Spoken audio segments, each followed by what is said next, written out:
Welcome to Two Gents, where two seasoned gents take on the hard truths of life, success, and responsibility. In a world where the rules don't bend for us, these gents believe in doing the work, owning the struggle, and inspiring others to take action. So, pull up a chair.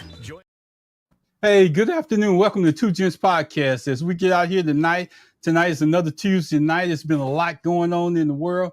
You see Pastor A.F. Riggins rubbing his hair out there, trying to make sure he's sharp for the presentation. So I just want to say, how you doing, Pastor Riggins? Pretty good. How you doing, Ron? You doing okay? I'm doing great. You know, I did a little bit of homework. I'm trying to put together some stuff, and I want to have a little bit of leeway on this tonight because I did some work, and I hope y'all can help me get through this thing. Yes, sir. Waiting on Baron Glass? I'm waiting on Baron right now. I hadn't heard from Baron, so I didn't call him today, but I sent him the thing. You know, Baron out there making that money, MONEY, and as he makes that money, I'll tell anybody this. I'll tell you this, Pastor Rick. I can't pay your bills. Yes, the only thing I can do is come on here and do the best that I can with what I got sometime, and that's what I've been doing. Right. Yes, sir. So I know your favorite person out there in the world is doing his own thing right now, and I know that you have a lot to say about it. So I'm gonna give it to you for a minute, let you go into a little bit of spiel, and then I'm gonna kind of sit back and bring up my stuff, and then you just come in when you want to. My favorite person. It's not my favorite person, but I know what you're referring to. Man, this big, beautiful bill, even the Republicans don't want to own it. And they're already saying they believe it's going to cost them the election in 2026, which, if all goes that way, or goes that way, is poetic justice, that what we need as a country is a big recorrection. And the big recorrection being that the Congress, the House of Representatives, and the Senate be controlled by the Democrats to put a stop to Trump. You know, every week, Baron Glass says this. Mm-hmm. So he does. The setup that if they've overreached because they want to please Trump.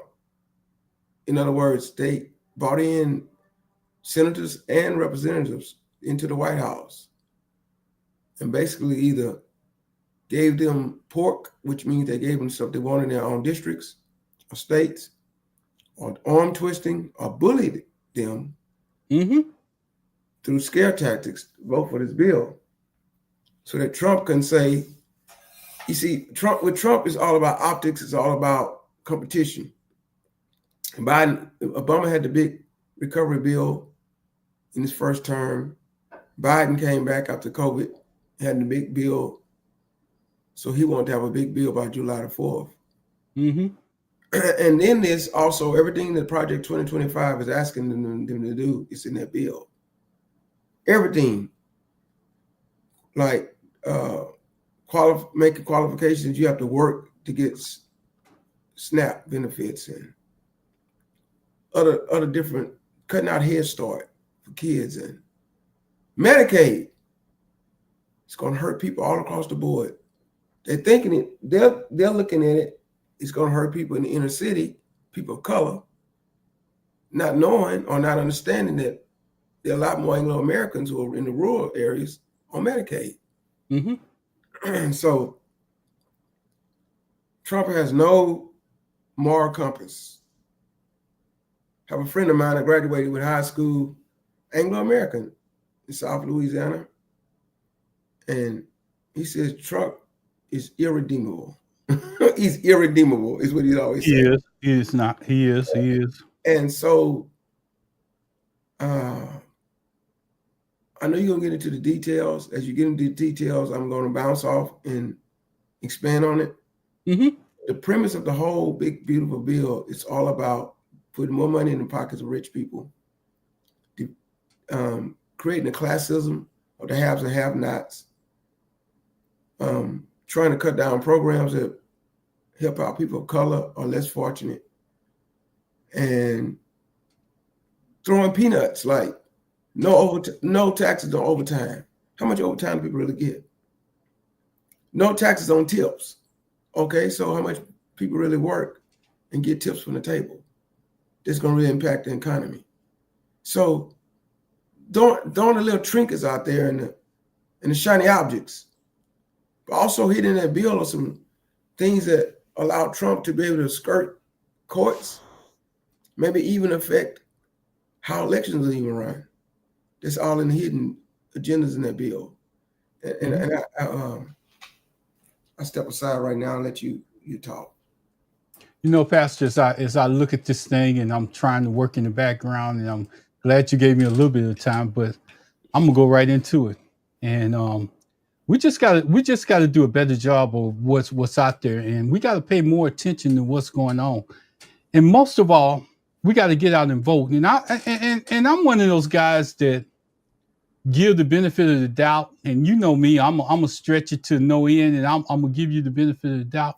But this particular thing that we're going through right now, everybody needs to open up their eyes, and I'm gonna walk you through some things.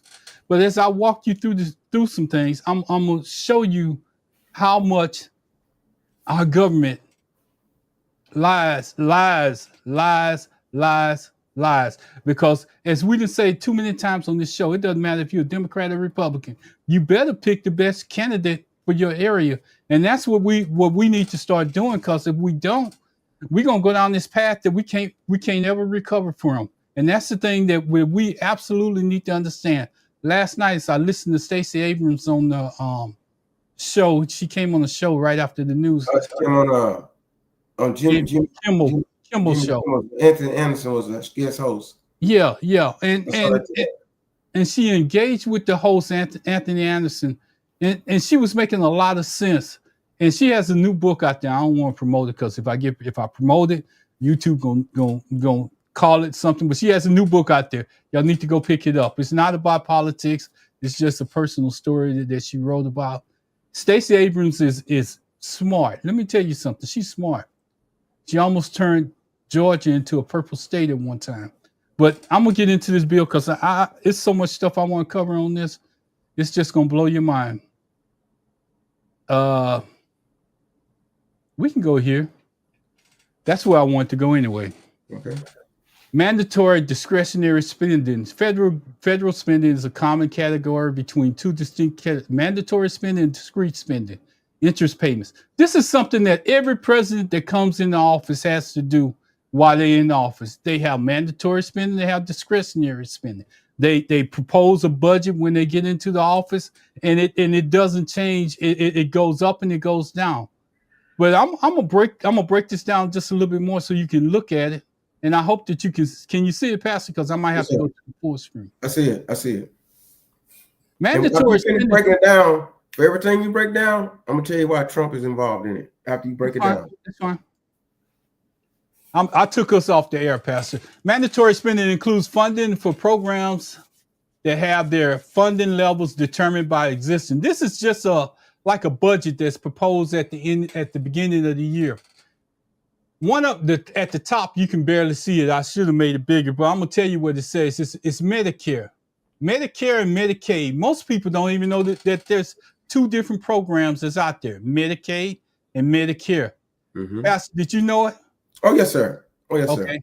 So I'm gonna let you expound on Medicaid and Medicare, and then I'm gonna go right on down the line, if you would. Well, Medicare is something that you get that the government offers.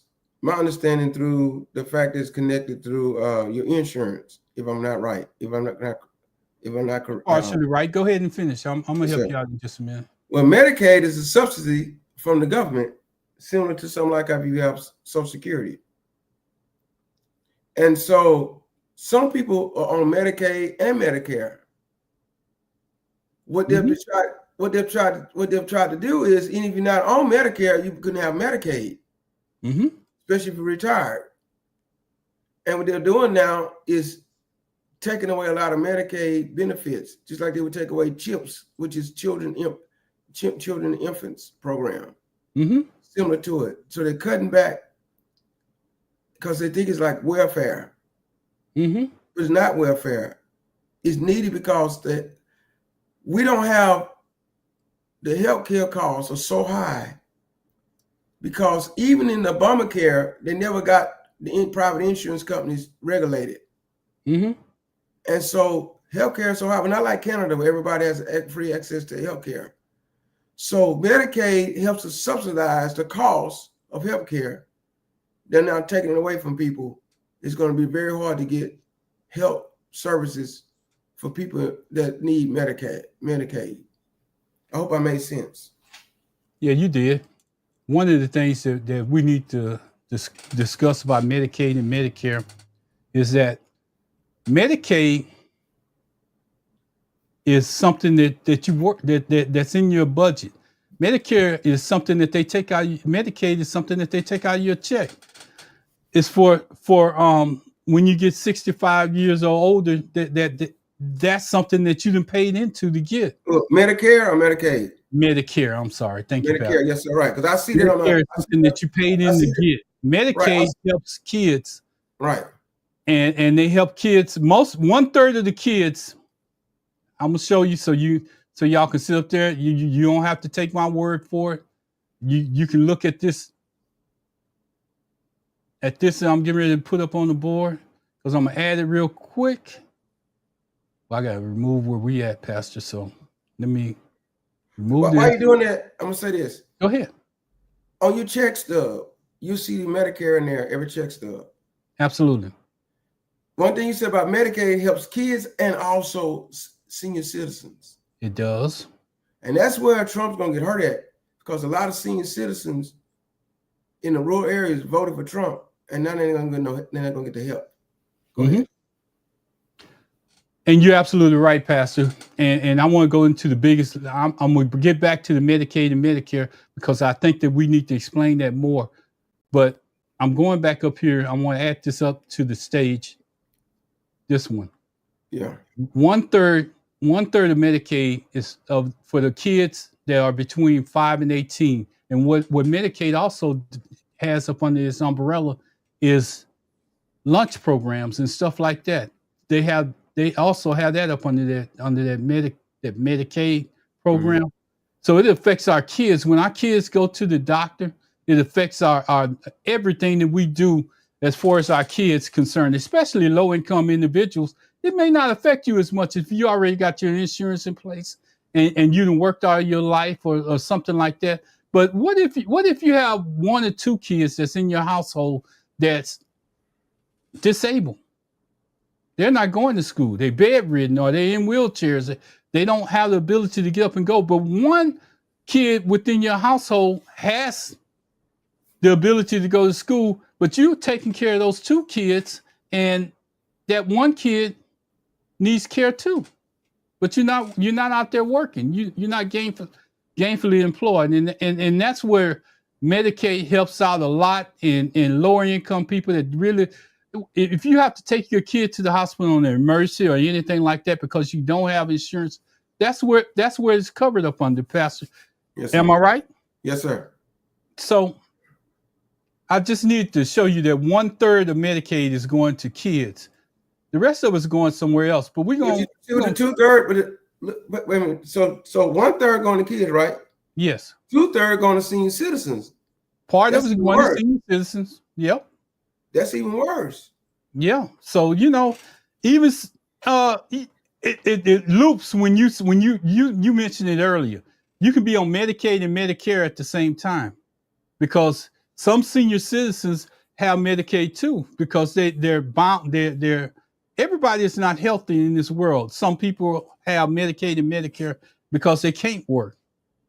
They can't. You may be an individual that can't work, that couldn't hold a job or something like that. So you go in between Medicaid and Medicare. The next thing I want, the biggest losers of Trump's big, beautiful bill. I really just want to call it Trump's crap. It's sad. Ugly. You can name it. Yeah, we can give it every negative name up under the book, but we're gonna find out the biggest losers of Trump big beautiful bill is, and as you look in that background, it's a deficit clock back there. Yes, sir. Yes, and sir. they always make mention of a deficit clock. And that's and the real reason why I put it back there, because I need you to understand something. That deficit has been running through every president that we can name. Only one, I think it's only been one or two presidents that's reset the deficit. Clinton reset it, correct. But ever since Clinton been there, every president has carried a deficit or made that budget, and it's always increased. It's like a can that they keep kicking down the street, and it's going to always increase. It's never going to go down to a point where it's zero, and it's definitely not going down to a point where it's zero right now, because I'm gonna tell you where the biggest increase of deficit came, and you, a lot of people gonna disagree with me, but Pastor, I'm sure you will support me.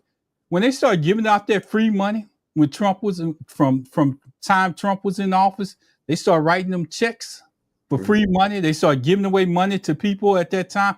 Yeah, it was covert, but the deficit, that was an increase to the deficit. Yeah. And it just kept on growing and growing. They was giving 1,500. They say they was trying to stimulate the economy. They came back, they gave another check and another check. That money has to come from somewhere. And that's where it continued to increase. And yeah, we felt good about it. We went out there and filed them false claims on the jobs.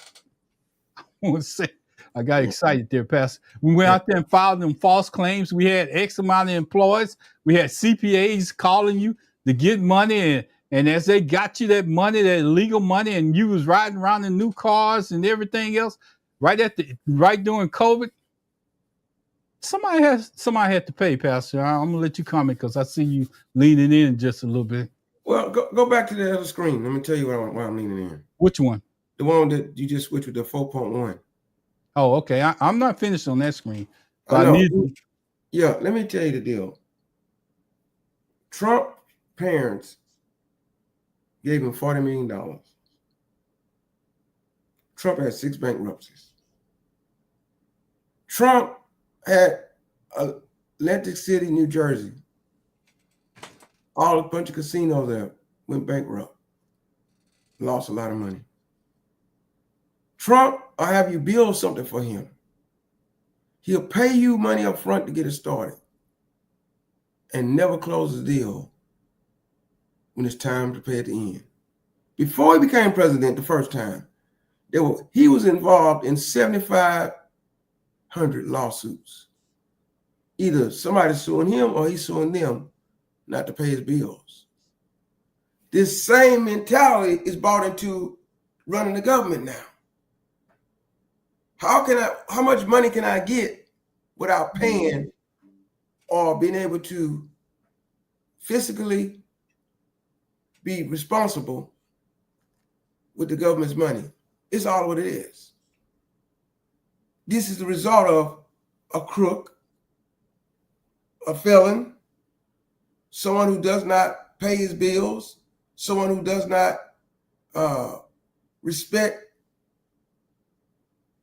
money, because his name on a lot of stuff is his license, and he don't own a lot of that stuff. But he acts like I'm glad you covered that, because I was just getting ready to get into it. That's why it's a false narrative.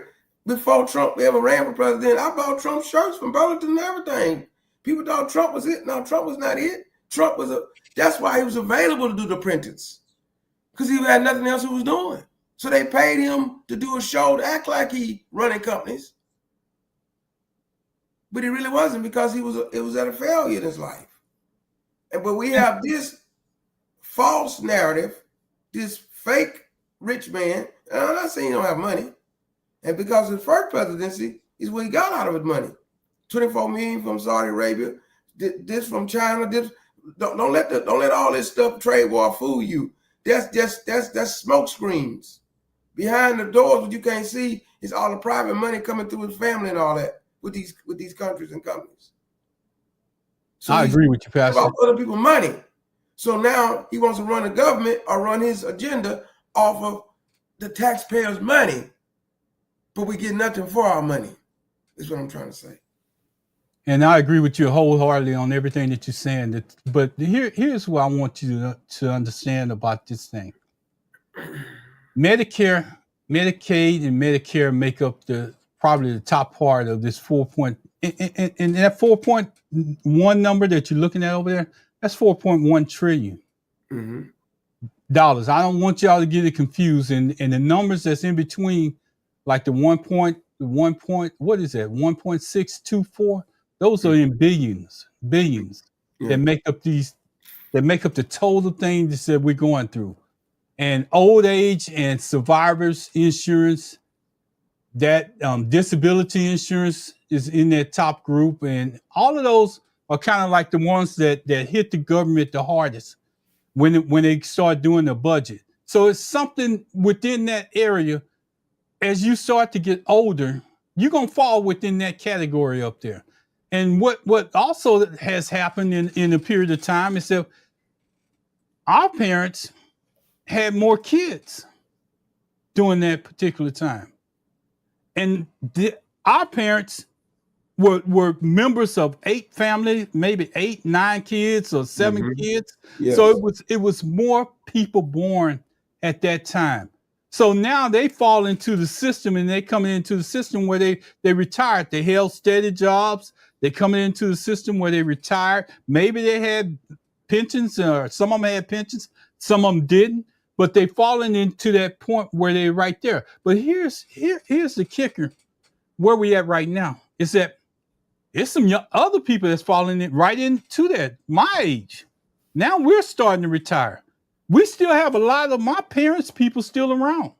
Some of them are being taken care of, but a lot of them are requiring Medicaid and Medicare to help them survive. And that's just one of the things that we have to realize. Yeah, that's going to make the top 3, and you're going to hear everybody talking about it. You're going to hear our favorite person out there talking about don't touch Medicaid, don't touch Medicare. But if it's not, let me just say this, and Pastor, I don't want to go too much into it because I got a lot that I want to go over. If it's not being spent or handled right, because every day, even in Houston, not too long ago, they had Medicare or Medicaid fraud. This lady had got over millions and millions of dollars from saying that she was taking care of people in hospice, but she wasn't.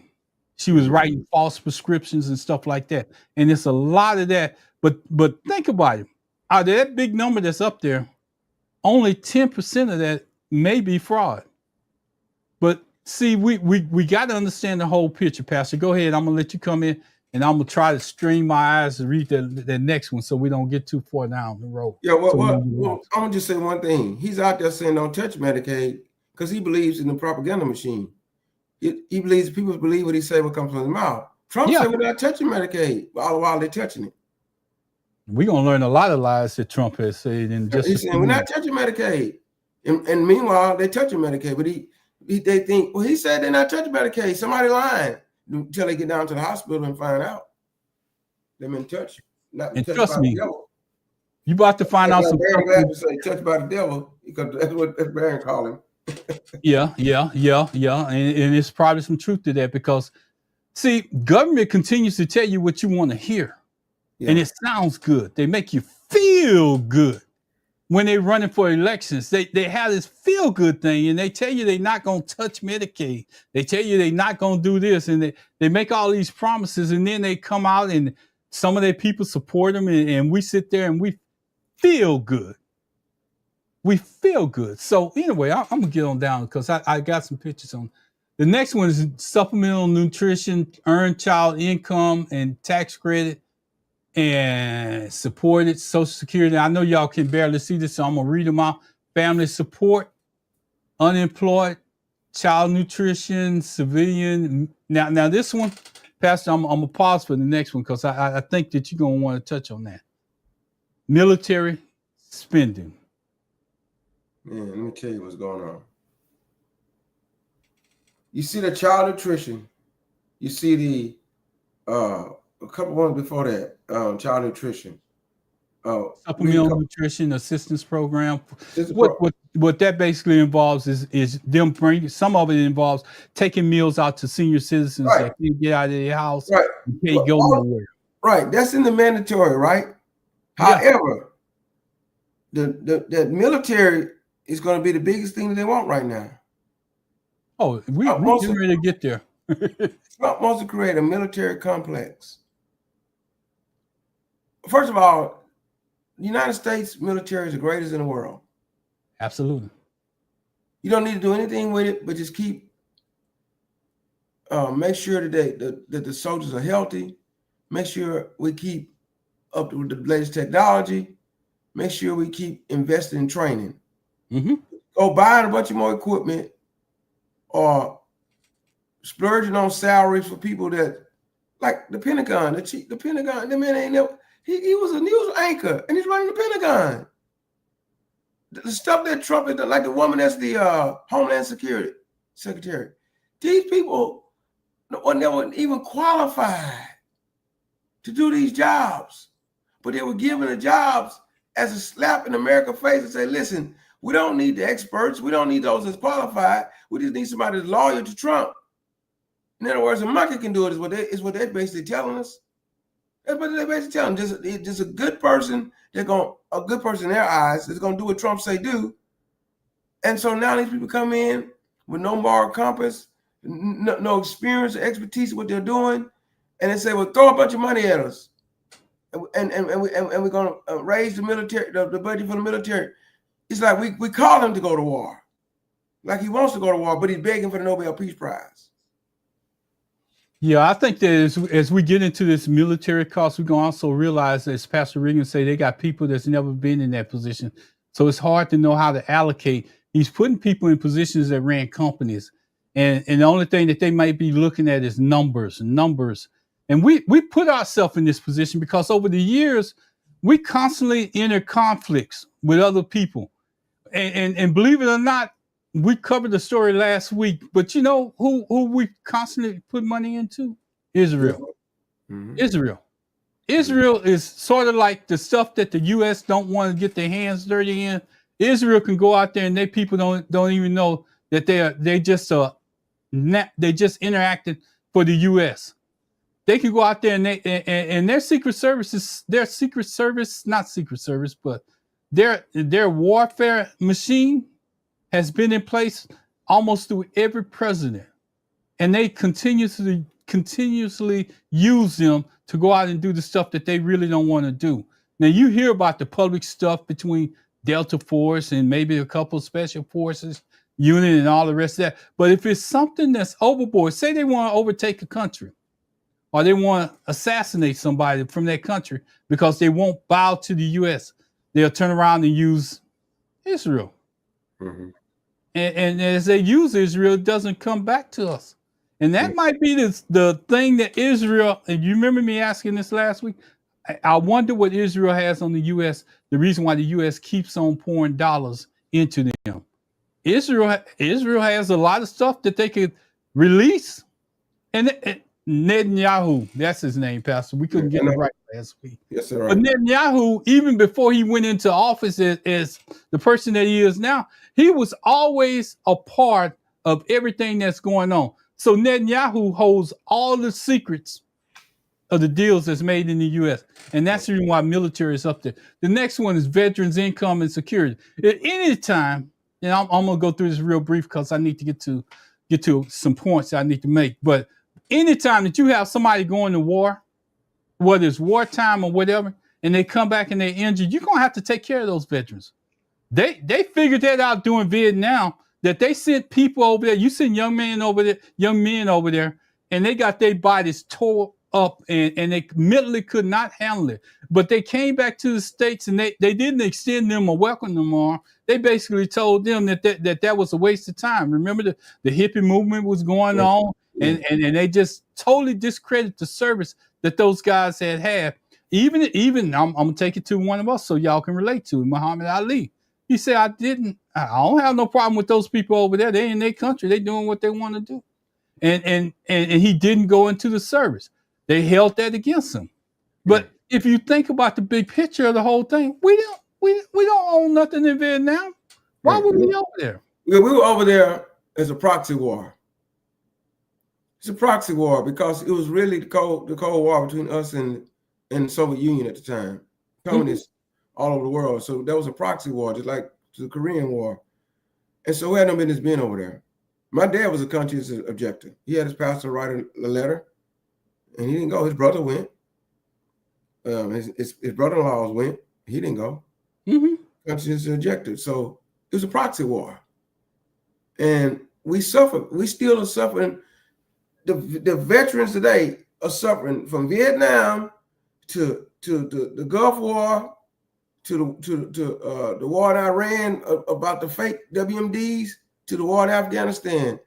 All those people have PTSD, Agent Orange, all kind of illness problems, because we over in people's business we ought not be in. We paying the cost of being over in people's business we shouldn't be in. The reason why we go to Israel, Israel may have secrets on us, but the biggest thing Israel's got is the gateway for us to have a way to launch ourselves to get oil in the Middle East. Yeah, because they can go in there and they can do whatever they have to do to make sure that oil, whatever treaties that was enforced over the years, and that's the reason why the oil is important. That's the reason why Israel is our voice, our strong arm. And if you look at, Pastor pointed this out last week, if you look at Israel on the map, they're so small. They're so small. If you look at every nation that's around them, they're so small. I think Palestine was the only one that was smaller, and they were on the west coast of Israel. West Bank, yes. And West Bank of Israel, and they were smaller than Israel, but as you look at the country of Israel, you kind of wonder how are they just being the bad guys over there, and everybody else has bigger countries. They've been there longer, but you need to go back to our show last week the pastor did on Israel, and you understand the reason why the Israel that's there today is not the Israel from the Bible that you read about. Right, the Israel from the Bible would include that and Palestine. All that was Israel. What they call Judea. The 12 tribes. Well, no, the two that was left, Benjamin and Judah.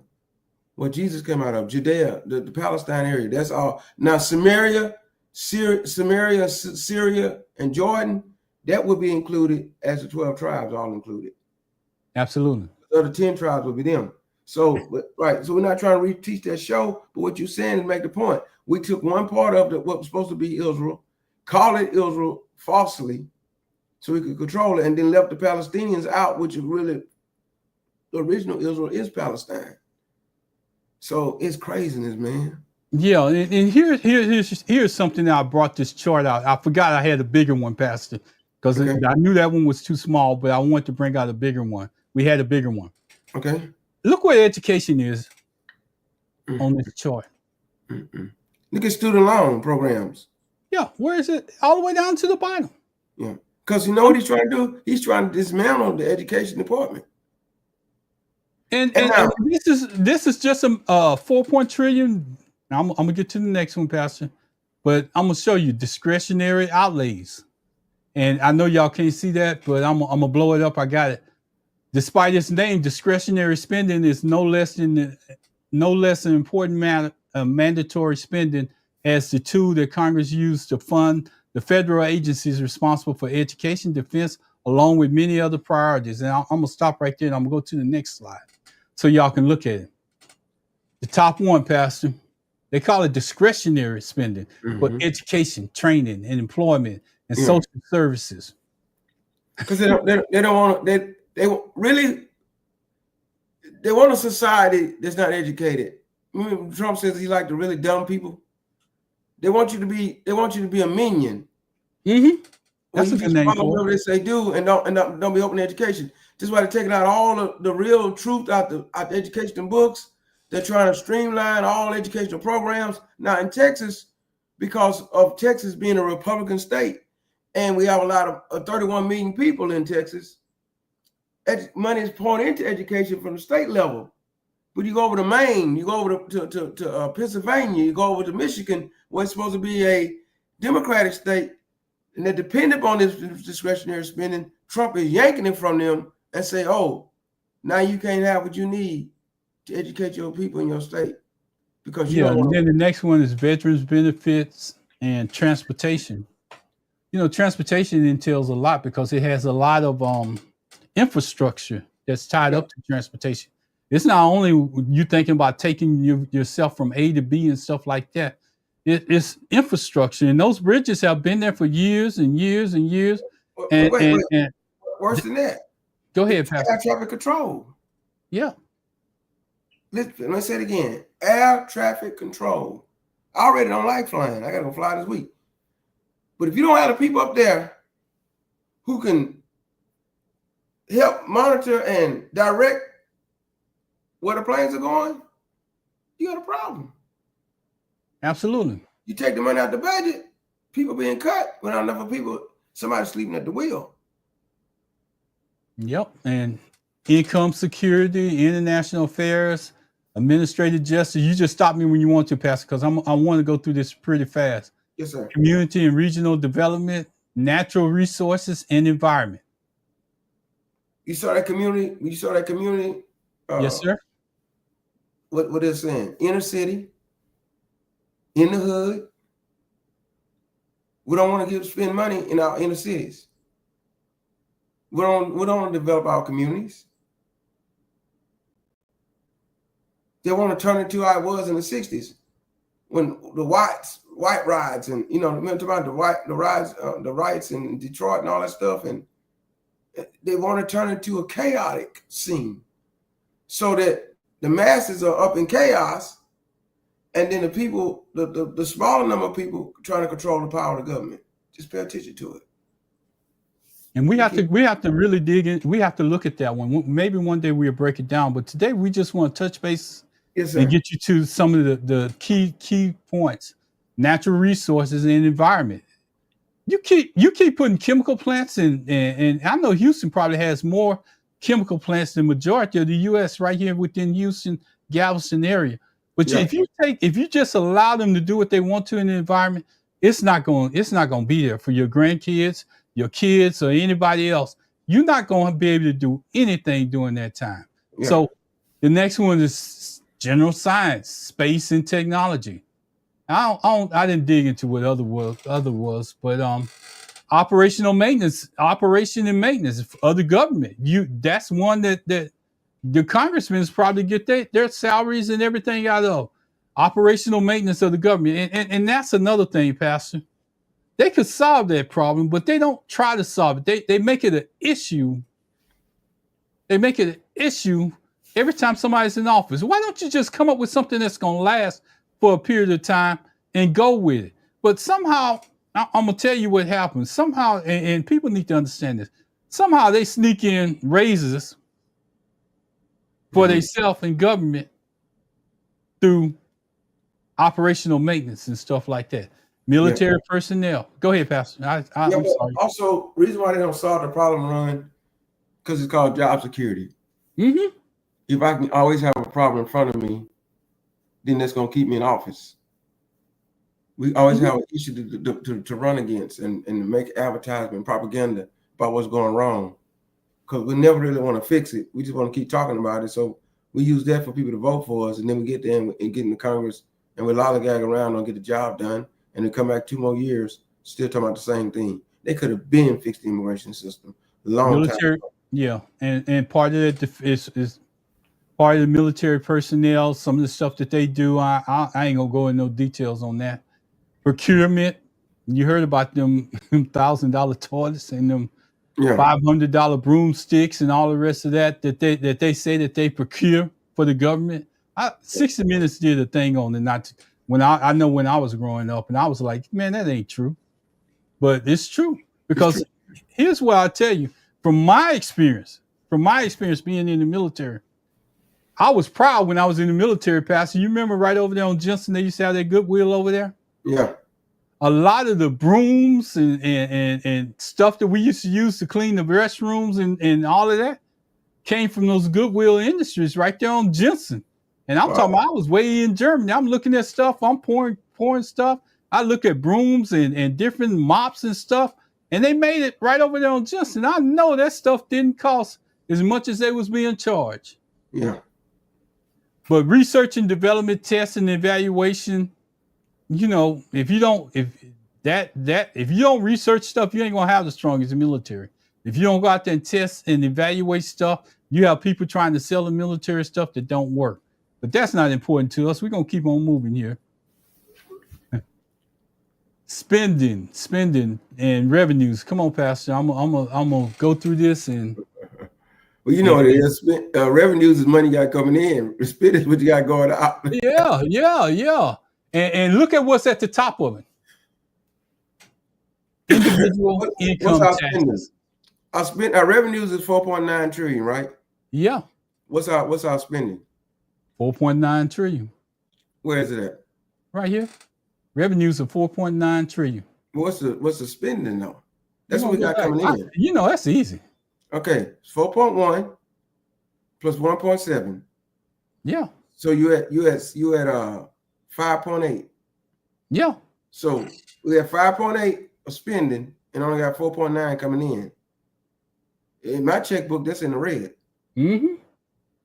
And anybody's checkbook $5 coming in, but you're spending. You got about $4.90 coming in. Let's just make it easy. But you're spending $5.80. That check gonna bounce. Just telling you, the pastor is right. So all you gotta that's do one of the things that's the reason why I brought this slide up. Yes, sir. Just put trillion on it. And that's one of the things. Go ahead. That you got coming in, but you're spending $5.80. But just put trillion on it. You got 4.9 trillion coming in, you're spending 5.8 trillion. We're in the red. And see, that's the thing about income taxes, and they always talk about how net individuals are not paying into the system. The system is set up to fail. It's been set up to fail for years. Those high net income individuals have always had that access to that money. But the only thing that Trump is doing is letting them get away with basically murder. He's pushing that, kicking that can down to the least of us to pay for most of it. Yeah. And as we go through this, you're gonna find out that has Trump ain't the only one that's did it. I ain't gonna sit here and just pin all that on Trump. Every president has done that throughout the whole cycle. But he's magnified it.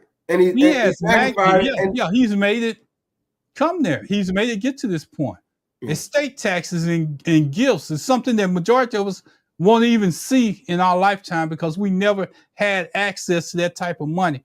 Trump had access. Pastor Riggins just said he gave him $40 million. How much taxes did he pay on that $40 million? If it was on his term, it's less now. But you don't get access to taxes, remember? The normal person don't get access to Trump taxes. Every other president that ever been president of the United States, we've seen their taxes. We've never seen Trump if he even paid any taxes. Never.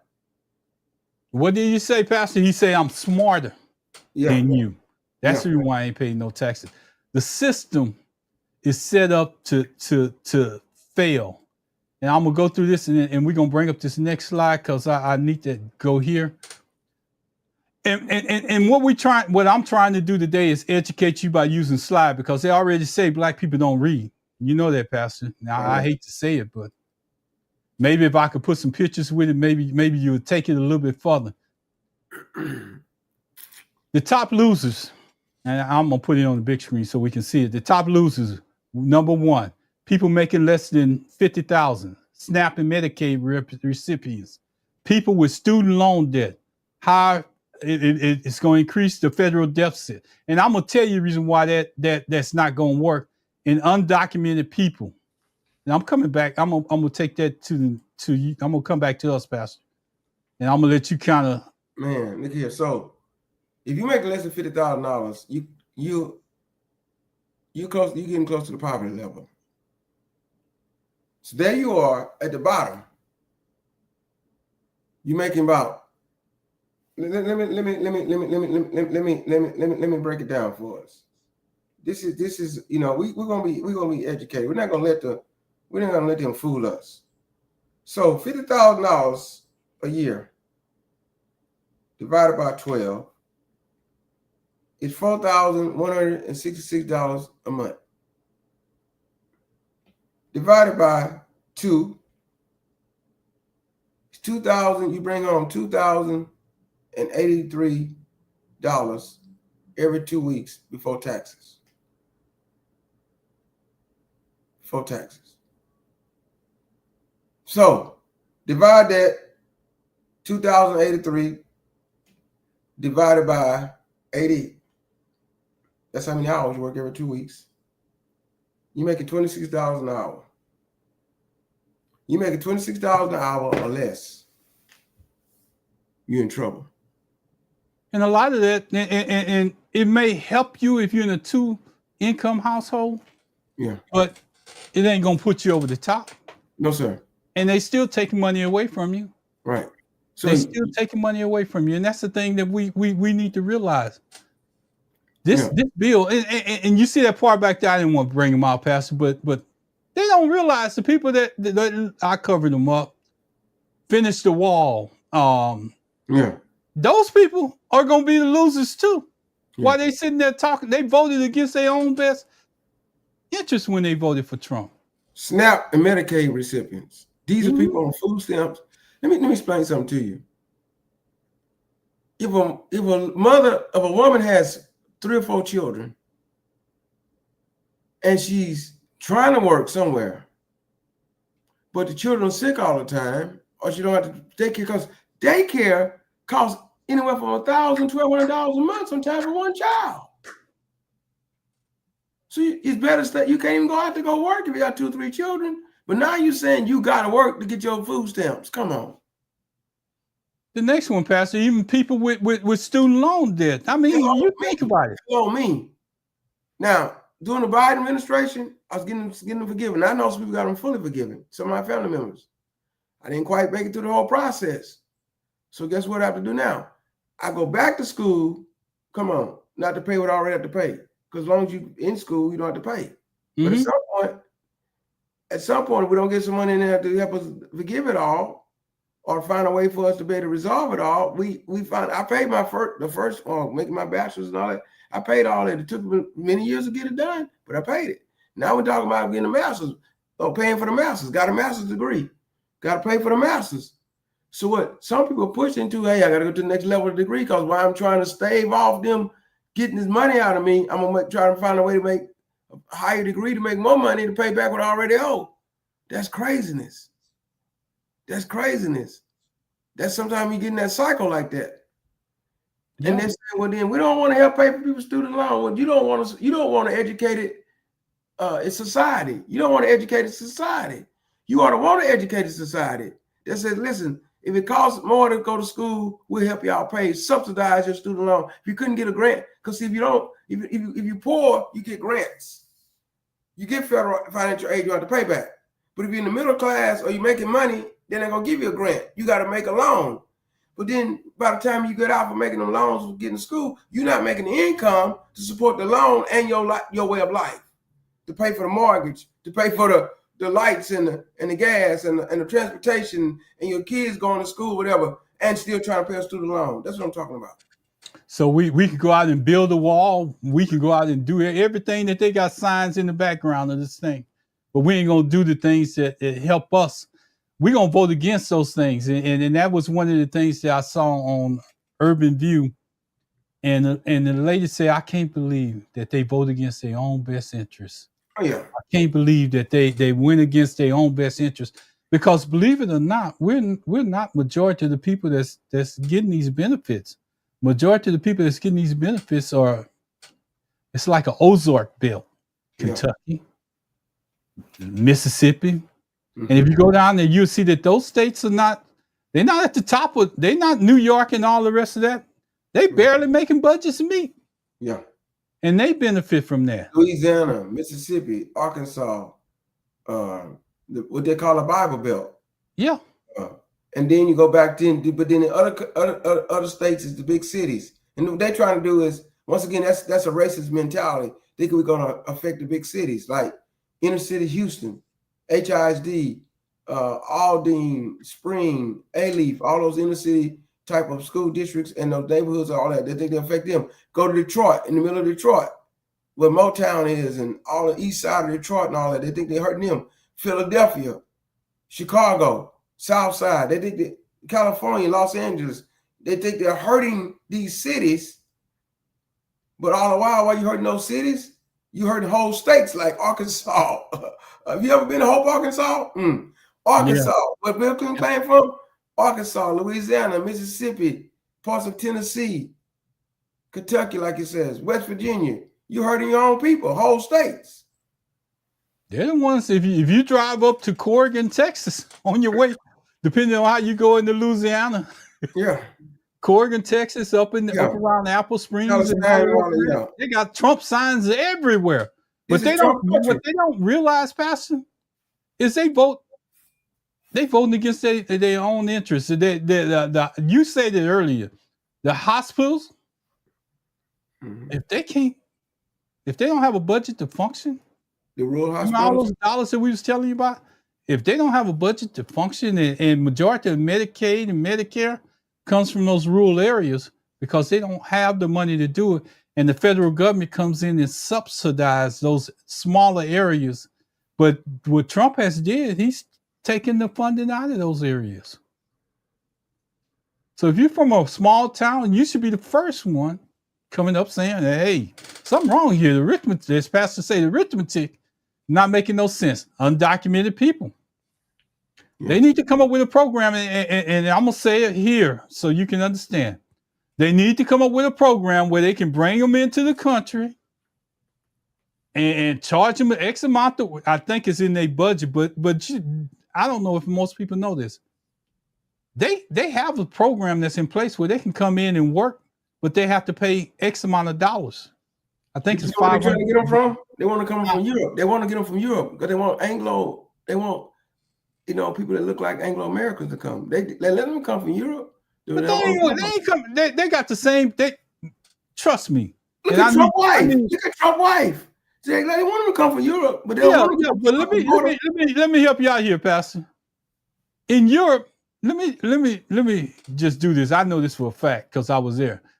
They brought in Europe, the Germans. I'm gonna say Germans because I was in Germany at the time. Yeah.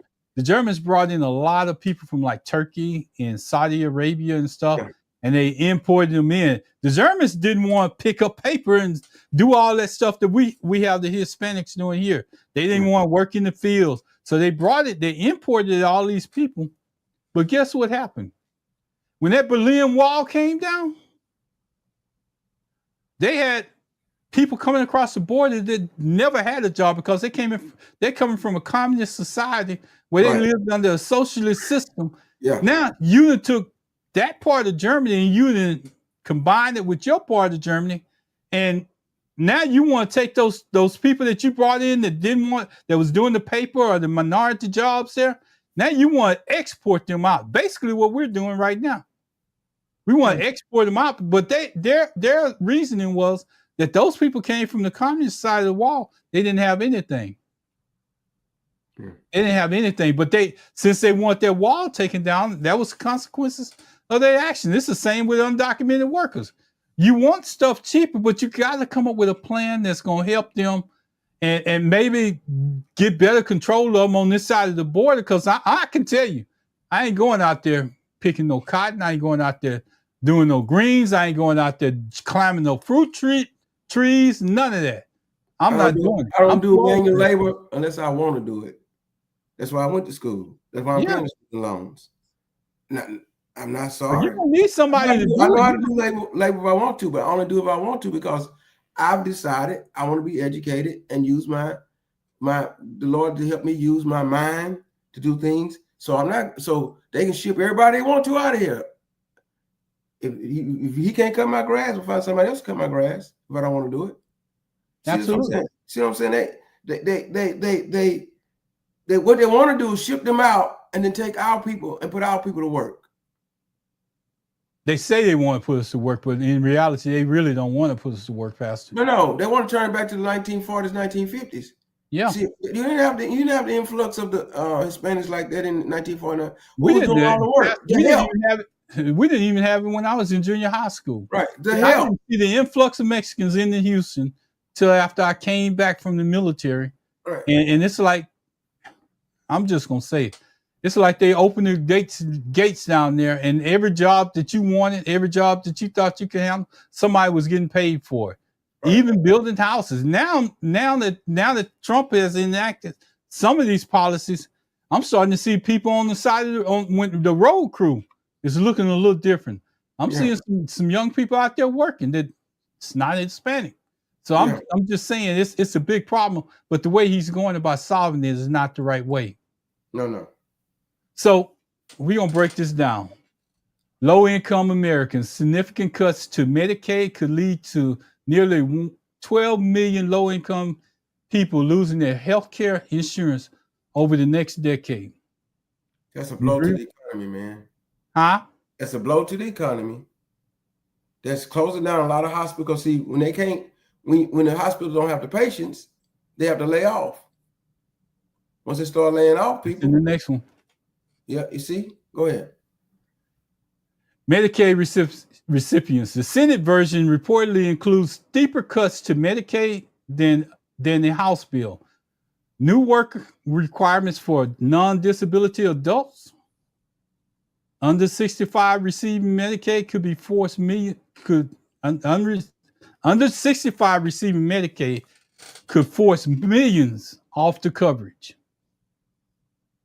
So, but what if the job's not available? I'm 48 years old. I've got laid off. I can't find another job, but I'm sick. Mm-hmm. So now I don't have no Medicaid, no job. See what I'm saying? So that's what you do, you go out there and you lay on the street, and eventually they're going to come out there and pick you up. That's all. That's what they're basically telling you. Because you have so many people, and I'm going to tell you about, Pastor, this is going to kind of resonate with people here. You have so many people that didn't stay on one job. They changed jobs because of money, and they never built up any funds. They made more money. They drove finer cars. They got better clothes. They went on vacations. They did all that stuff. They saved no money, yeah. And they never saved not anything. And the money that they could have saved, they borrowed against. Now they're 65, and they can't afford to take care of themselves. That's right. They're on the street. They may have degrees, but they're on the street because they tried to keep up with what society had pressed upon them. See, we're not here tonight. We're educating you. We want you to understand what this big, beautiful bill does to people and how it goes somewhere. And as Byron Glass, our partner in crime, not our partner, says, we're gonna be doomed. This bill is taking us to a level, and this is the hard part. See, because most people don't want to hear this, Pastor. Yeah. The measure will cut $2.7 billion. Snap.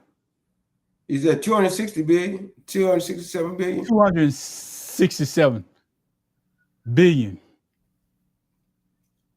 in federal spending for the Supplemental Nutritional Assistance Program, known as SNAP or food stamps.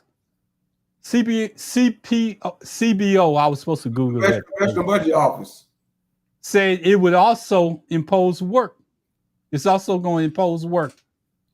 Hold on, I want to get this up here because Ryan White will be affected as well. That's a program that helps pay HIV meds for those. I got Pastor read it for me because I can't. Ryan White will be affected as well. There's a program that helps pay for HIV meds for those who can't afford it. This Positive D sent this. So that means people cannot get medication, may transmit HIV again. Shaking my head. Right. It's a lot of stuff that people are not talking about, as Positive D is saying, that's going to be affected. It's not just that they're going at the big thing in the big picture. The stereotype is they're going at people of color. But the real thing is anybody of any color can have HIV. Anybody of any color can be on Medicaid. Anybody of any color can be on food stamps. So they're cutting off their nose to spite their face. And it's going to cost them in the end. It's going to cost them.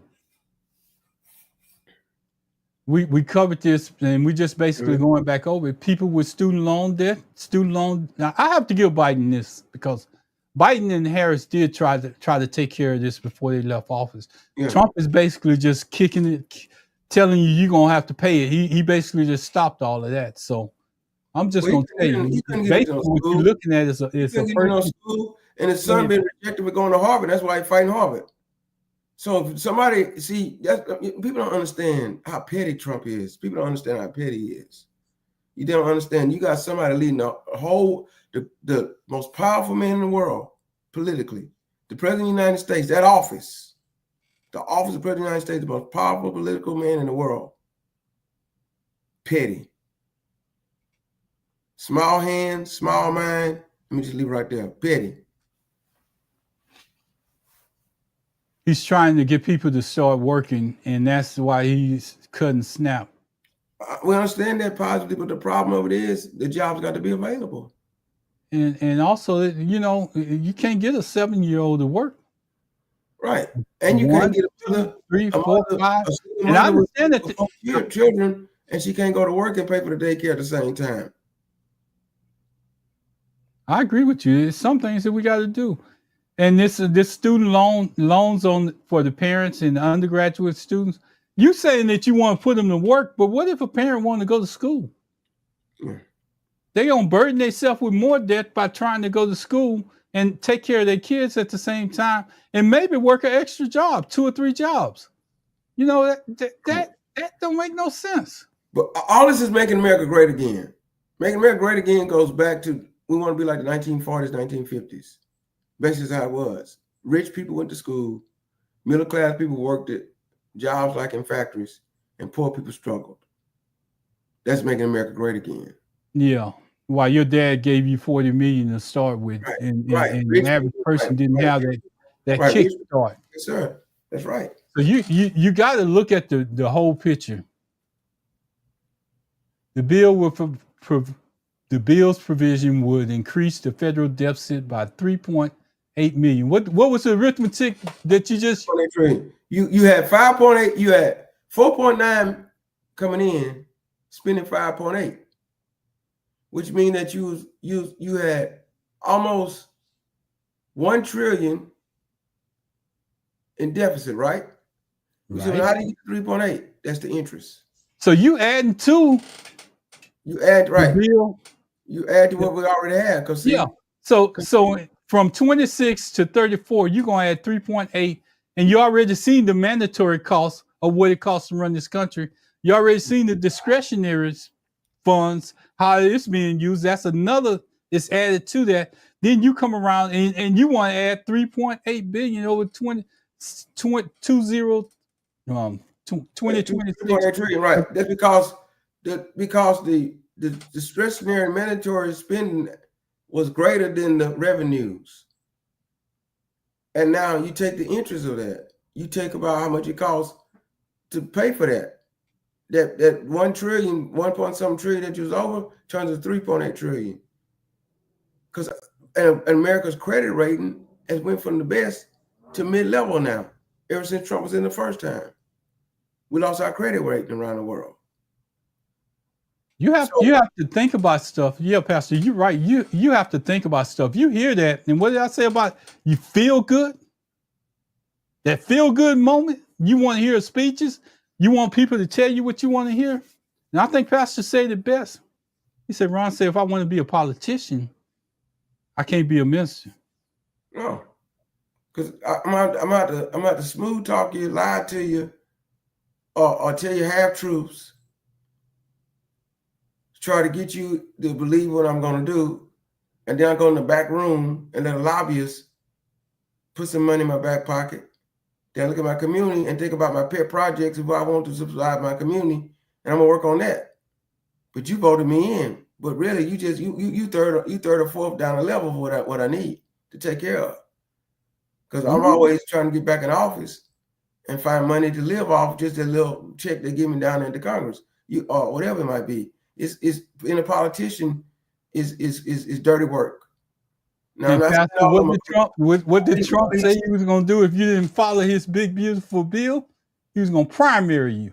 So if right. you was a congressman or a representative that came in for one term, As a if Republican, you yeah. didn't vote for this big beautiful bill, guess what he was going to do? He was going to take all your funding away when it came time to put you in the office. Now Elon Musk was saying he was going to primary, but he ready to do something that's going to hurt us all. You can't start a third party right now midstream because it's like Ross Perot. When you start a third party, you take away votes from both the other parties, and the people the more passionate about anything is MAGA. We always run your biggest thing for us about Democrats not on the same page. Mm-hmm. So if we're not on the same page, we can't work together. But MAGA, at least MAGA working together, though they're working wrong against us. So he started a third party. He's going to put people from the Republican and Democratic Party and independents into his little party. And guess who's going to have more control? The Republicans, because they're the ones that really want to believe what Trump and Vance is doing. So Elon Musk needs to think twice about what he's trying to do. And D, you're right. You want to go against the Republicans, get with the independents and the Democrats and try to put them together.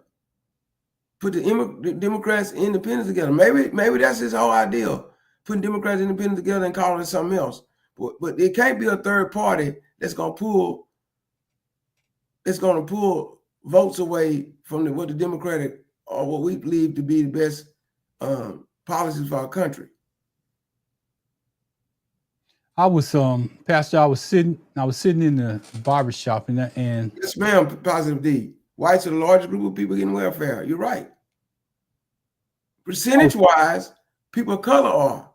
But literally, number-wise, Anglo-Americans are. And that's what I'm saying. When they get hit, now, what they're hoping, they're talking about we don't want a lot of stuff to go into effect after the midterm elections.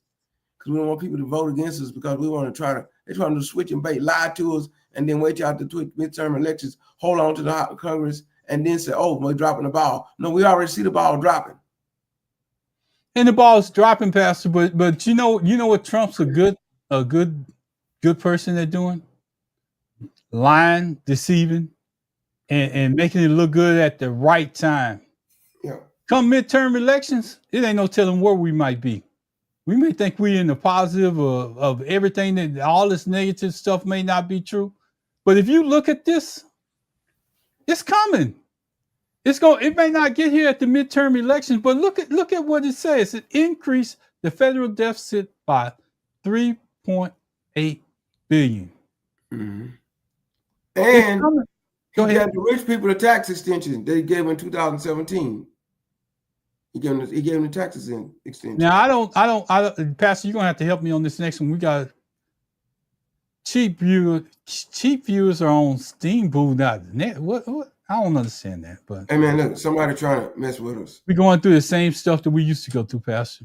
Yeah. Start making sense, and you start trying to wake people and help them make sense of it. They start reaching out and they attack you. We went through this before, and we may be going through it. Blog Talk Radio used to do that. Show up. Yeah, we used to this. So we gonna. I saw it, but I couldn't undocument. We covered that. The bill would increase fees for illegal. Now this is where I got this from, Pastor. This is what I'm about to say. The bill would increase fees for legal immigration. It would impose $1,000 fee on requests for asylum. Now you just coming from where the country totally tore up, and you Haiti or somewhere, but you're supposed to be traveling with $1,000 fee to get into America, and require payments of $500 for authorizations for every 6 months that a person coming from Mexico to work. It would charge immigrants hundreds of dollars if they appeal the court decision. So they can't even go in and appeal it. Man, let me tell you, Christine Nome comes on the commercial almost every day. They're charging you $1,000 a day for being here illegally. But go ahead and download the app and send yourself back to the other country, and you might can come back later. Man, and then she come on there, it's almost like not just annoying. It's almost like you insult our intelligence. Just because you have a pretty face, whatever it might be, as people might think, or supposedly, attractive looking politician woman up there, Trump. That's what you pay attention what Trump do, and come on talking smooth talking and everything. I don't want to hear that.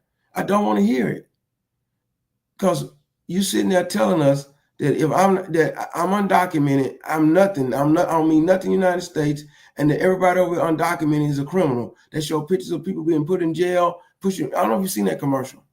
Yeah, I seen it. That's insulting. Because nobody says insulting. Because once they clear them out, you know what they're coming for next? You better get ready for it. You better get ready for it. And they're gonna say, even though your parents and your grandparents were slaves, this is not your home country. We'll pay you money to go back to Africa. And I'm gonna tell them where they can stick it. I agree with you, Pastor. I want to bring up some of the slides that we brought up last time, and I might as well make a get a feel good moment in, Pastor. Don't you think? Okay. Go ahead and talk for a minute while I get this feel good moment in. What you try to do? It better not be a picture of me, man. No. I ain't gonna do that. I'm gonna stick with the program. You're clowning, man. No. We good, Pastor. We good. I'm gonna get a feel good moment in. Yeah. I hope I get it in. Class. And find out what it is that concerns them the most. The number one question I had is, do people understand why this bill is bad and why there is nothing beautiful in it? And I can tell you that Texas 30, God bless them, because they listen to real news and they absolutely understand that these cuts are devastating and there is no good reason for the cuts. So that's number one. Number two, I think that the Republican Party has tried to run away from Elon Musk for sure, but Elon Musk still looms. And so there were definitely still questions about the things that Doge did, because honestly, now we're talking about cuts to SNAP. Now we're talking about cuts to Medicaid. And so people are trying to kind of figure out, well, was this Doge? What's happening? What is Doge doing? And so I had to actually go through and explain that Doge really was supposed to be advisory. That is all it ever was supposed to do. I had to go ahead and reassert that it is Congress that has the power of the purse, and that Congress should have been listening to recommendations and then making a final decision. But ultimately, Doge was going in and doing all kinds of random stuff, things that we still don't know the full extent of what it is that they've done. Without Congress. That was Jasmine Crockett. I know Jasmine Crockett. Yes, sir. I know Jasmine Crockett on the spot. I'm sure you do. 28, 29 years old, and she's giving Trump the business and the whole MAGA. They when they see her coming, they talk about her like dirt, because she's like what you and I and Barron are trying to do. She got the position, the power, the voice, the intelligence, the education, and she's been elected and down in Congress, and she's bringing the heat. And guess what they did? And here's the thing, Pastor, you're so right, because they don't react unless it's something that's going on. In Tarrant County, where she was elected, up in Dallas, they basically rezoning. Redistricting. Just rezoned it. Well, they got a name for it. What's this called, Pastor? Gerrymandering. They done basically rezoned all of Dallas, and in her district, she might not be in there next year. People, this forces outside. When you start talking up, they kind of work against you. And that's what's happening with her. And Pastor, I need you to talk for a minute, because I need to get a file. So yes, sir, man. I explain to him what redistricting and primary. You notice, if you pay attention out to our audience, like the 118th district, I think it's 118th district, because it's the 18th district, Sheila Jackson Lee, in Houston. That district has always been represented by African American, and it's also the district where Al Green is coming out of, because the zoning of those districts run through African American communities. If someone comes from one of those districts and very powerful, then Texas will try to come back and find a way to rezone that district to include other communities that are not people of color, to get other voters to come out there to put somebody they want in that district. And that's what they're doing to Jasmine Crockett right now. They're finding a way for her to All she really needed to do though is find property in another district over there that's predominantly African American and running that district. They might put it out for one cycle, but that's about all they're gonna be able to hold it for. Because between her connections with Friendship West, with Freddie Haynes III and a lot of other politicians in Dallas area, they'll find a way for her to own property in another district and run in another district to get back into Congress. But it's just the fact that they'll come and attack her that way means that she's moving a shaker and she's making things happen. Absolutely. So, Pastor, I got this guy up on stage. 8 hours. He spoke for over 8 hours. And still for them to lose the vote by 4 And votes. what did he accomplish? I mean, we talk about Democrats. Here's what he should have been doing. Here's what he should have been doing. You needed 4. Did you need 4 Republicans not to vote, right? Mm-hmm. Yeah, I think they say 4. I remember that. Just like over in the Senate, you needed 4. You only came up with 3.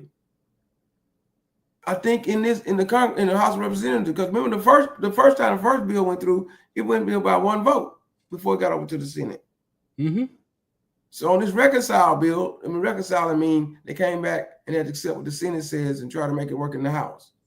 Instead of spending 8 hours on the floor grandstanding, why didn't you spend 8 hours in the back room finding some way to convince 4 or 5 Republicans it was in their best interest not to vote for this bill? The bill fails, and once the bill fails, then you come out and give a 2-hour speech if you want to. See, they don't understand how to really do what they need to do. 8 hours of grandstanding, he gets a round of applause, a cheer. He's trying to fight for our country, and the bill still passed. You just hoarse. You need to drink a lot of water. You take 8 hours and go in the back room and go through whatever committees and lobbying with each other until you get 4 or 5 Republicans to vote on your side, and the bill fails, and Trump is red-faced and mad, and then the reporters will come running into you saying, "How did you do it?" Then that's when you tell the story, and if you want to take the gavel for 22 hours and tell your testimony. Don't do propaganda. Go do some work. Then come back and testify. That's what they don't understand. Absolutely, and I brought that picture up. I wish Glass would have been here because he would have laid into him.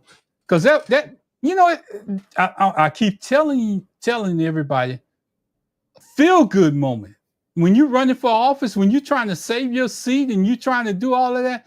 They come up with those feel good moments to make you think that they're doing something, but they really don't accomplish anything. Right? He could have spent that time working, trying to get somebody to change their vote, not grandstanding against the bill.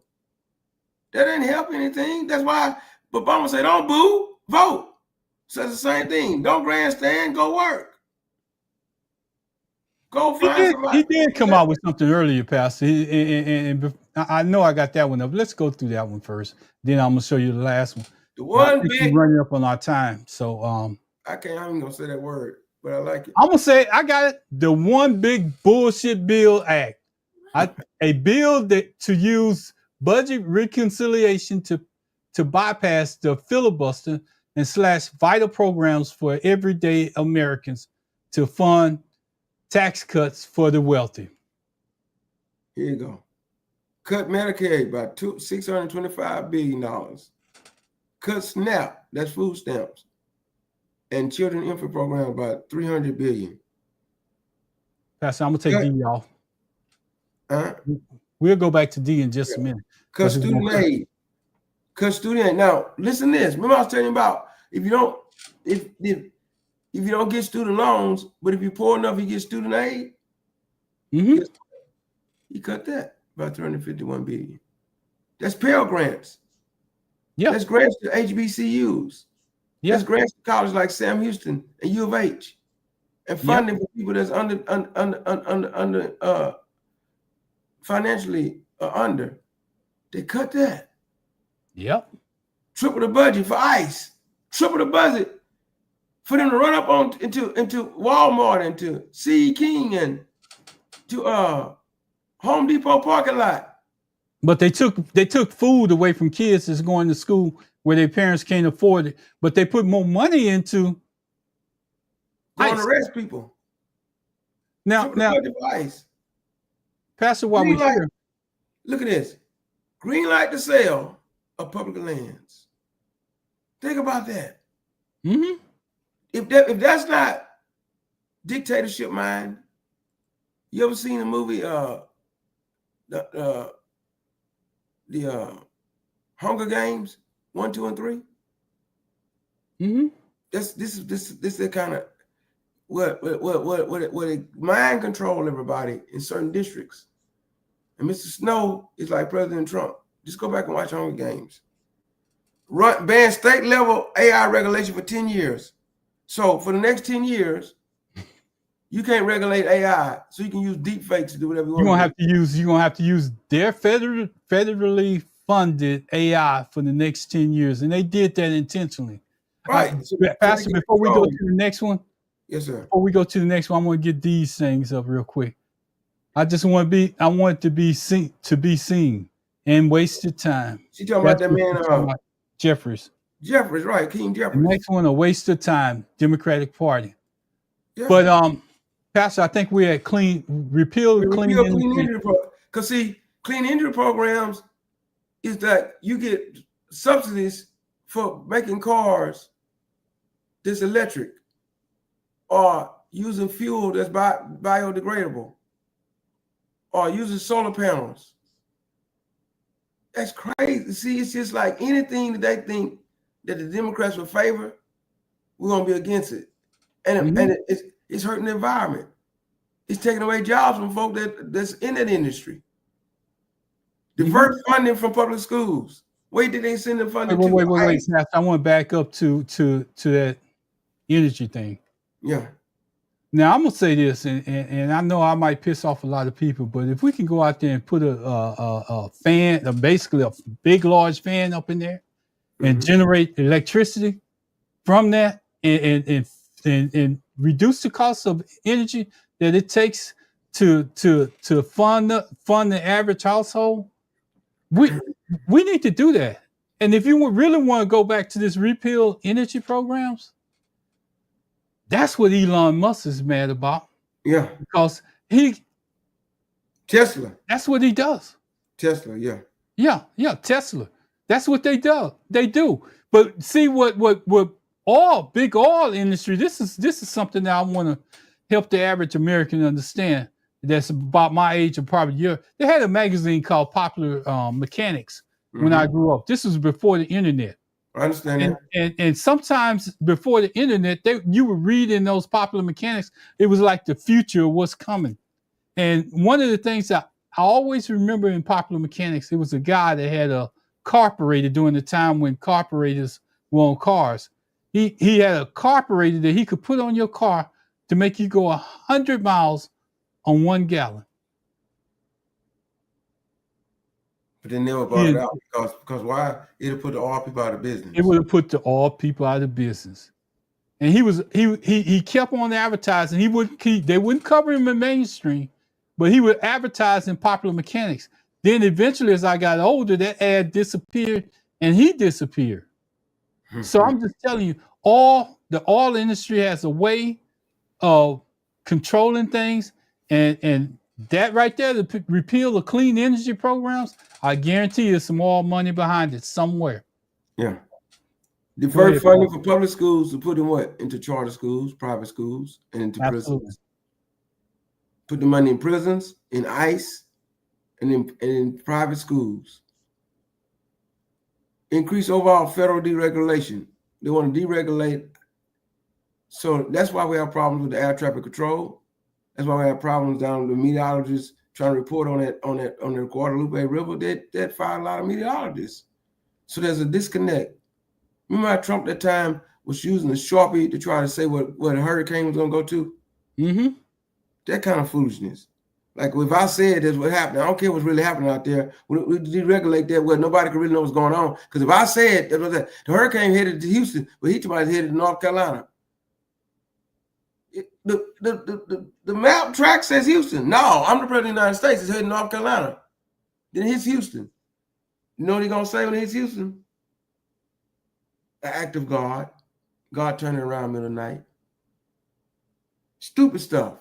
I know I'm over exaggerating, but that's what I'm doing. When you deregulate the federal government, you don't want all the experts there. You want to take them out so you can say what you want to say and do what you want to do. Censor nonprofits. He wants to censor nonprofits. So he wants to censor Al Sharpton's groups. He wants to censor Black Lives Matter. See, you're not going to censor the evangelical white church. They're nonprofits. You're not going to censor them. We want to censor every type of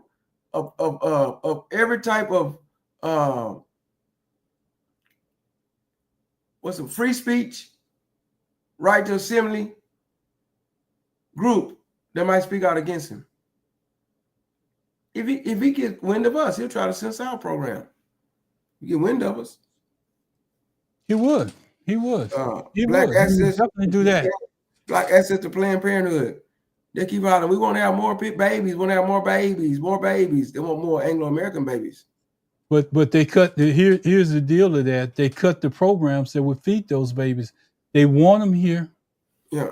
They don't want you to get rid of them, but then they don't want to help you take care of them.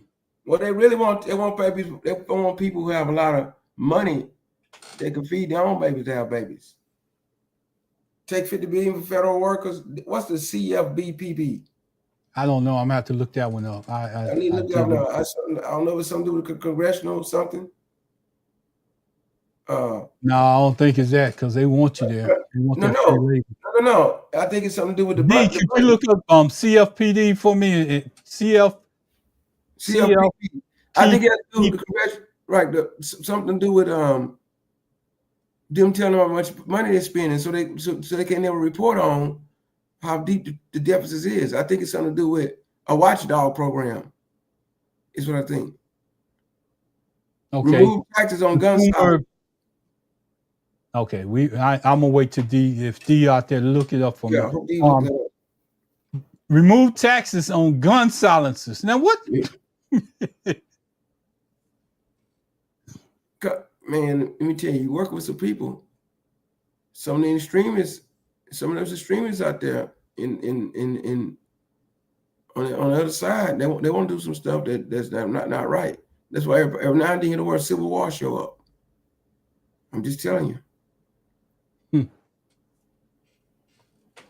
Hands off of Medicaid and SNAP. Yeah, he should have got the votes. He should have got the votes.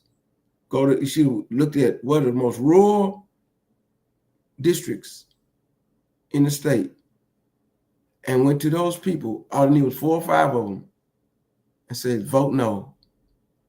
And we're going to make sure that we find a way to give you something what you need for your people and kill that bill altogether.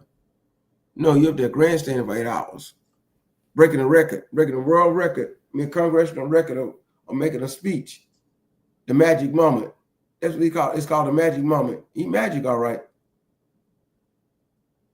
Pastor, you know the other part of that story is where was Schumer?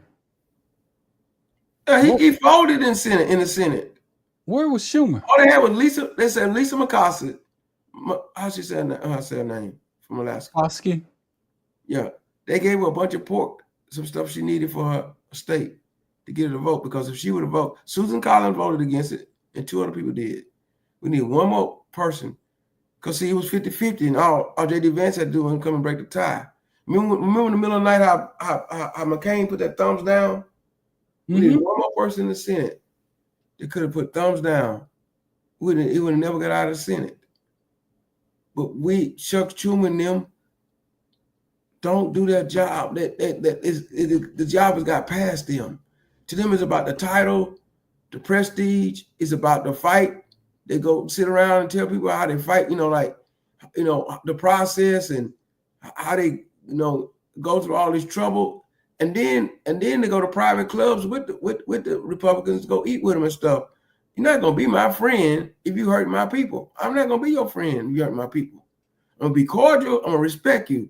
I'm not going to be your enemy, but we're not going to be going eating out together, snoozing up when you hurt my people. No.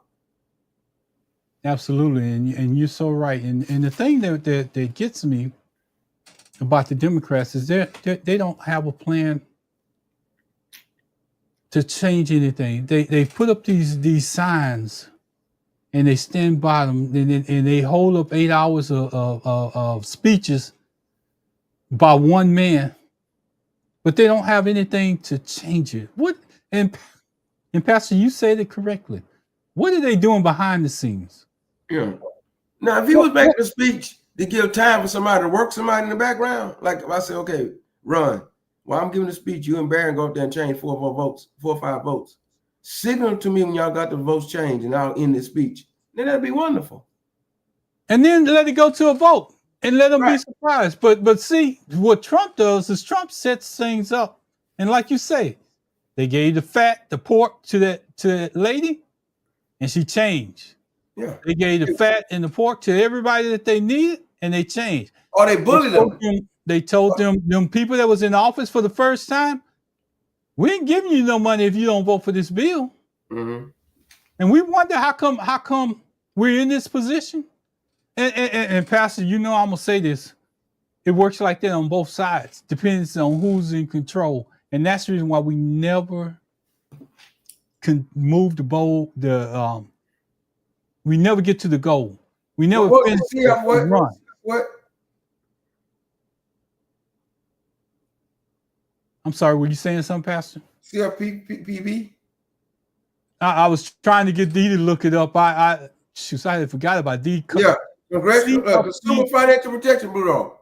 Oh, they gutted that, Pastor. That's what it was. Because they don't want you to know that the credit card company is cheating you. They don't want you to know that your money is being stolen somewhere. That's what that is.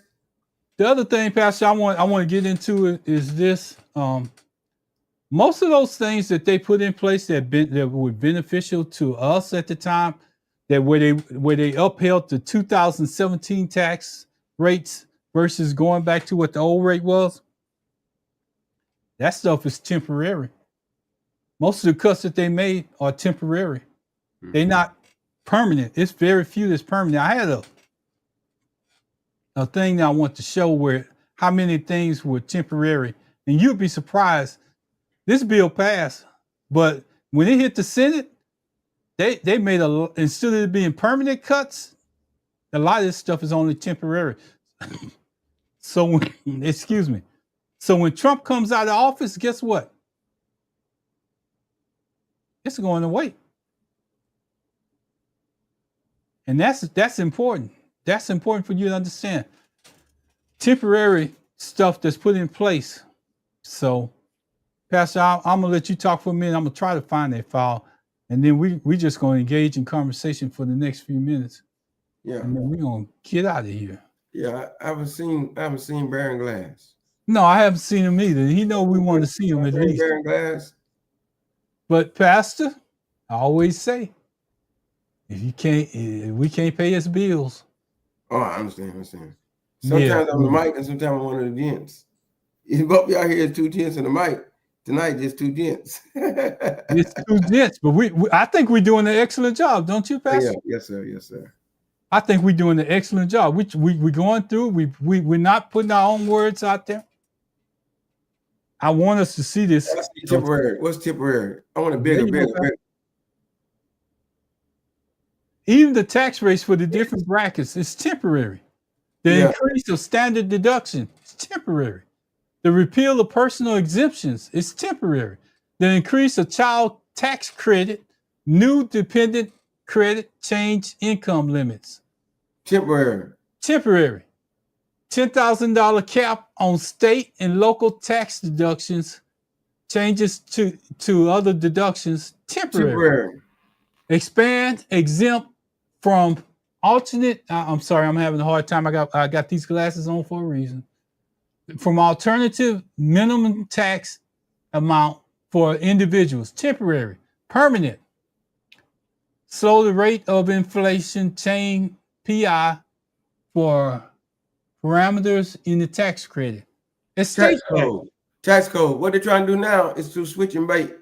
change the tax code to make it look like that inflation is slowing. Yep. Permanent. Right.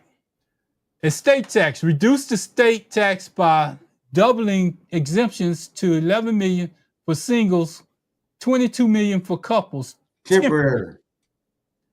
Reduction of tax credits, paid health insurance premiums, permanent. Elimination of a penalty for not obtaining health insurance, permanent. This is their way of trying to, again, attack Obama's health care insurance, where everybody has to have it, and it helps when everybody's participating in it, because it stretches those dollars. But if you take in and give people an alternative not to use that health care, guess what? Eventually it goes away, because everybody's not paying into it. Yeah. You see, they made that permanent. Yeah. Pass-through business. 20% of deductions with limits for pass-through business income. Now, I'm gonna get back to y'all on that one. But limit on pass-through losses. It's temporary. So it must have been something positive they were doing for business. It's temporary. Mm-hmm. Reduce statutory corporation tax rate to 21%. Repeal corporate amount. Permanent. Right. See, they're trying to let the rich man or the man that owns the companies get a better deal than the workers. Hear you, Pastor. Territorial tax systems and other international corporate changes. Permanent. Limits on interest deductions. Permanent. 100% expensing of equipment. Temporary. That's one where they come out and they allow businesses to go out and buy new equipment out there, and now they can write it off 100%. That's temporary. That's a quick fix. You can write it off on the short term, but it's going away at a certain point. Change the net operating loss rules. Permanent. See, that's pay attention to that. That's whenever Trump on his law, everything, look at him personally. I can take my loss and make it look like I'm gonna make money off of me losing. I'm gonna make money off of me losing. You know you're upside down. Your company not making no money, but you act like you got some money. So we're gonna change the tax code to benefit me even when I'm losing. Absolutely. Amortization of research expenses. Permanent. Repeal deduction for domestic production activities. Do you see a pattern developing there, Pastor? Mm-hmm. Everything that would affected normal people, that would have helped normal people, all of that stuff is temporary. You got to understand, and you got to dig into it. Some of the times that when we tell you all the time, do your own research. Educate yourself. Go out there and don't take our word for it. The reason why I want to bring in those PowerPoint presentations, because you need to see that those things are happening around us, and we're not just out here talking. We're trying to share with you where you can go out and do additional education and find out for yourself. And the thing that I want to close, that I really would like to close with, Pastor, since we're over just a little bit, and I'm going to say this till I die, it's not just Republicans. Mm-hmm. Republicans have got away with this because they deceived, and the devil's in charge, as Glass say, and they trying to sell you a bill of goods that's not good. And it's going to take effect because we didn't have people to stand up. We didn't have people to stand up. What? We didn't have people to stand up there and say, this is bad for the American public because of. He said it made not having our hours, but saying it and doing it, he did no more than what you and I doing. We could talk here for hours, but can we go change a vote somewhere on the Congress floor? No, we don't have that access. We don't have that power. We don't have that connection. He could have been talking while somebody else doing that work, or he can let somebody else talk while he do their work, or they just be quiet and get their work done. And if they got it done, then get up and talk. He could have, and Pastor, if I understand you correctly, what you're basically saying is he could have been talking to those people that's on the borderline. You knew who they were Yes. because they had them out there. So the same stuff that Trump was offering them, you could say, well, hey, we're not gonna bring it up right now. Say, but if you want this, I'll make sure it gets to the floor. Now you're gonna have to help us vote it in. You're gonna have to get some people on your side, and we'll carry that bill, or we'll carry your water for you across the finish line. But they didn't even do that. Right, because you're up there grandstanding for 7 hours, and your name's out there. Dean Jeffries broke the record. He took it from a Republican. That's the only thing that you're taking from Republicans. Y'all are selling us a bunch of. Pastor can't say it, but I can say it. BS. Yeah, I can say BS. I ain't gonna say the other word. I ain't gonna say what I mean. No, you ain't gonna say it. I ain't gonna put BS could be bad stuff. I ain't gonna put you in a position to say it. As we wind down, and Glass is not here, I want y'all to look at Pastor. Pastor dressed. He got on his shirt. He got it going. He got his colors matching, coordinating. And I see that little Ziggy line in there. I know that's some kind of special. Africa. Well, it's some kind of what you call it? I don't know what you call it. Psychedelic stuff. Yeah. I like it. Yeah, see y'all. Pastor flashing. He's flashing. But anyway, I just want to tell y'all we enjoyed the show. I hope you got educated. I'm sorry, but I hope you got educated. I hope you learned something. I hope that going through these charts has opened up your eyes enough to go out and read it and find it for yourself. And that's all we want to do. I haven't asked you to subscribe. I haven't asked you to do any of that. I haven't asked you to give me a donation. Sir. None of that. What we did was we basically put it out there and let you make your own decision. At one time in the United States, we used to have news people that did that. Yeah. Put the information out there and let you go find out for yourself. That's not the case today. So, Pastor, I'm going to give it to you. And Glass, I'm going to say this before I go. We miss you, bro. Because I know you was going to ask Pastor, where my suit at? Where my suit at? I was going to actually tell him. I went to two locations last week. Glass, I'm going to tell you this personally again when I talk to you. But for the audience who've been watching this saga about my gray with plaid pink in it that Baron's looking for, I went to my two locations in the blazer sections. I can't find it. And what I'm thinking is this: it's seasonal, because in October is breast cancer. Yeah. October is my birthday month too, and so most of October I wear pink, and I go find a lot of pink and things that have pink in it. Maybe around October or so, either that jacket or something similar will come back out again, and I'll be able to get on that 44 long for Baron Glass. But I can't find it nowhere right now. But I tried, Glass. I hear you, Pastor. I know you did. I know you did. You and Glass been friends for a long time. Y'all. Oh man, yeah, man. Y'all dig at each other, but y'all the best of friends. Y'all still hanging around. So before we get out of here, I'm gonna say, Pastor, it's that time. We did a good show. I enjoyed it, and even though it was just it was a real name, Two Gents tonight. Yeah, two gents in that barnstormer called Pastor A.F. Riggins. So Pastor, get us out of here. Oh, let's pray. Coming up this week, I'm scheduled to be in North Carolina. Also, Pastor, before you start talking, let's not forget about those victims that lost their life up there too. We definitely will, man. We're gonna talk about that a little bit. I'm scheduled to be in North Carolina Thursday through Saturday, and I'll get the information out to Ron so he can put the link up, because I think you can go even watch it online streaming. It's a conference about the Black church being in the community.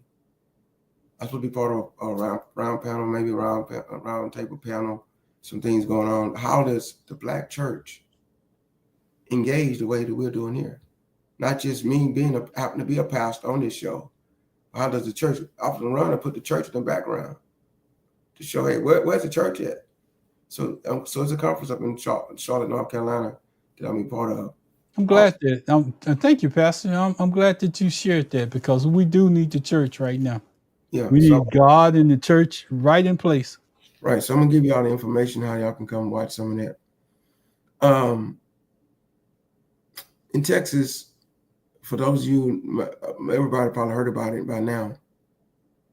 There's a series of camps along the Guadalupe River in Kerrville, which is in Kerr County, and a couple of young women camps, a couple of young men camps. Mostly children going to vacation Bible school, basically what it's like, or to a church youth camp all week. But they learn how to hunt, archery, horseback riding, fishing, get Bible lessons. And we're going over 100 years in some of these camps. And sometime, most of the time around 4th of July. Guadalupe River flooded real bad in 1987, and 10 people got killed. Over the last 10 years, they were saying we're going to put up a siren system. Let me throw this in. Over this past 6 months, many meteorologists through that Dodge program, how you say Dodge? D-O-G? What? Dodge. You said it right, Pastor. Right. Was fired or let go. So there was a disconnected communication of how bad the weather is going to be, along with no siren system. And the people in that area always saying it's overstated. So all the people was there at those camps, people at the RV parks getting ready for 4th of July. And the river rose 26 feet in 1 hour and crested at 29 feet over the bridge. 110 people are confirmed dead. 173 are still missing. Most of them are young children, young girls, some young boys, some whole family members, one family gets saved and 4 people who died are missing. So as I pray, we're going to pray for those people, but also we'll pray for our nation and pray for ourselves that we can be a part of a solution and not part of a problem. Father, we thank you for the opportunity to be engaged politically, civically, which means being in our community, being informative, and being able to inspire other folk to get involved for good trouble, to change what's going on around us. The so-called Big Beautiful Bill is a bunch of mess, but Lord, we're going to use this as a platform to push for the 2026 midterm elections. And now, here in Texas, lives are broken, hearts are grieving. I know what it means, Father, to lose a child. Amen. It's nothing you wish upon anyone. And my child was grown, but these children, 8, 9, 10 years old, innocent, just going to church camp. As they were singing on that bus, the survivors just wanted to pass it on, the love of God to somebody. And a flood came like a thief in the middle of the night. As your word says, no man knows the day nor the hour, like a thief in the night. And swept them away. Heal the brokenhearted. Help, Lord God, those that have been missing to be found so there can be some closure. Repair the community. Bring wisdom and sense into the political systems and the government systems there that they can put better warning and better protection, and help us all that we learn how to impact our community, our city, and our world to be a solution and not a problem. We leave this platform and not your presence. In the name of Jesus, I pray. Amen. I want to say thank God, thank God, thank God. And I don't know what it feels like to lose a child. Pastor Regan said it during this prayer. He knows what it feels like, and he knows what they're going through. And the only thing I can say is I can go out there and physically touch all of my kids right now. So what those people are going through, that loss is something that unless you've been there, unless you went through it, you don't understand it. And the only way that you can say, you can encourage a person, you can do whatever it takes for a person to go through. But in the end, unless you've been there, only thing I advise you to do is get down on your knees and pray and encourage that person and let them know that there's a tomorrow. They may be sad today, but there's a tomorrow. And tell them the day after that there's another day. And keep them up and going. Don't go out there and make that stupid statement. I understand what you're going through if you ain't never been there. Because they might just come back and ask you a hard question. Well, you don't know what have you lost a child? And when they ask you that question, all that stuff that you gave them advice on, it ain't gonna amount to a hill of beams. So I just want to tell y'all, Pastor, I know what you went through. I'm glad that you're at a point where you can talk about it, and I'm glad that you say that I didn't. But you have to be careful what you say. Ever since the day you heard about it, Ron, for this Ron, because we never knew it was going to be back on radio shows again or TV shows. Ever since the day Ron heard about it, I get a text every day, almost every day. Maybe not on a Saturday and a Sunday, but every weekday, I get a text from Ron. What is a Bible scripture, inspirational, or just a good saying to encourage me? And I appreciate that, brother. But let me tell you what I never do. He never said he understood what I was going through. Never said that. And I never asked him the circumstances around it. He never said. And that's what we need to learn to do to be better people, is just support a person where they at. So with that being said, I'm going to say thank God again. And we're out of here, Pastor. Thanks.